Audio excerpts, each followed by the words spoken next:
भिवंडी लोकसभा मतदारसंघात महाविकास आघाडीतून शरद पवार यांच्या राष्ट्रवादीची उमेदवारी मिळून बाजीगर ठरलेले सुरेश म्हात्रे म्हणजेच बाळ्या मामा हे आधीच लोकप्रिय आहेत।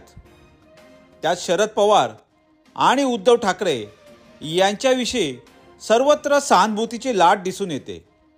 त्यामुळे शिवसेना आणि राष्ट्रवादीचे स्थानिक नेतृत्व जरी पक्ष सोडून गेले असले तरी मतदार मात्र जागीच आहे असे बोलले जाते।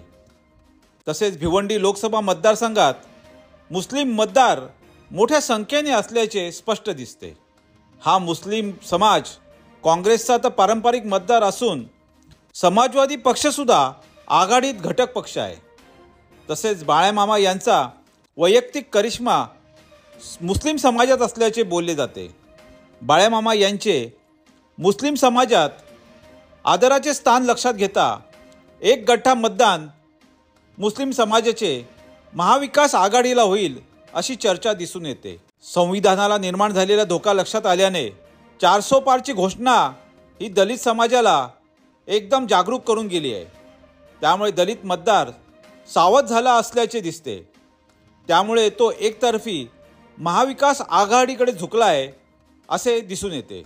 बदलापूर शहरातील सत्ताधारी पक्षाची पालिकेवर पकड नसल्याने लोकनिधीची होणारी लूटमार, अनावश्यक विकास कामावर होणारी उधळपट्टी, त्यात सामील असलेले राजकारणी आणि प्रशासकीय अधिकारी यांच्या असंतोषाचा फायदा बाळ्या मामाला होईल असं लक्षात येतं।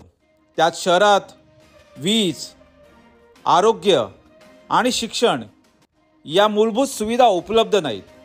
त्यामुळे उंच इमारतीत राहणारे आणि संकुलात राहणारे मध्यमवर्गीय सदनिकाधारक त्रस्त झालेले आहेत। वारंवार होणारा खंडित वीज पुरवठा आणि अपुरा पाणी पुरवठा यामुळे अत्यंत नाराजीची परिस्थिती संपूर्ण बदलापूर शहरात आहे। या नाराजीचा आणि संतापाचा उद्रेक होणार असून ते बाळ्या मामाच्या पथ्यावर पडेल असे दिसते। उद्धव ठाकरे यांच्या शिवसेनेचे मतदार शहरात मोठ्या संख्येने असून बाळ्या मामा यांचे मताधिक्य बदलापूर शहरात राहील असे बोलले जाते। त्यात रेल्वे प्रवास अत्यंत कठीण झाला आहे। रेल्वे प्रवास करत असताना 139 प्रवासी खाली पडून मृत्युमुखी पडल्याचे मध्य रेल्वेने अहवाल सादर केला आहे। त्यामुळे रेल्वे प्रवासी सुद्धा नाराज आहेत। बदलापूर ग्रामीण भागात महाविकास आघाडीचे कार्यकर्ते उत्स्फूर्तपणे प्रचार करतात।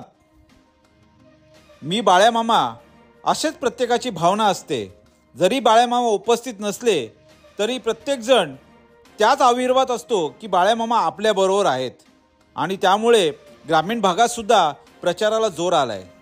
ग्रामीण भागात सत्ताधारी पक्ष ठेकेदाराच्या ताब्यात असल्याने सामान्य कार्यकर्ता आणि मतदार यांच्यात दुरावा निर्माण झाल्याचे स्पष्ट होते। अशा परिस्थितीत बदलापूर शहर व ग्रामीण परिसरात महाविकास आघाडीचे उमेदवार बाळ्या मामा यांचा जोर वाढताना दिसतोय। आपले बदलापूरसाठी मनोज वैद्य।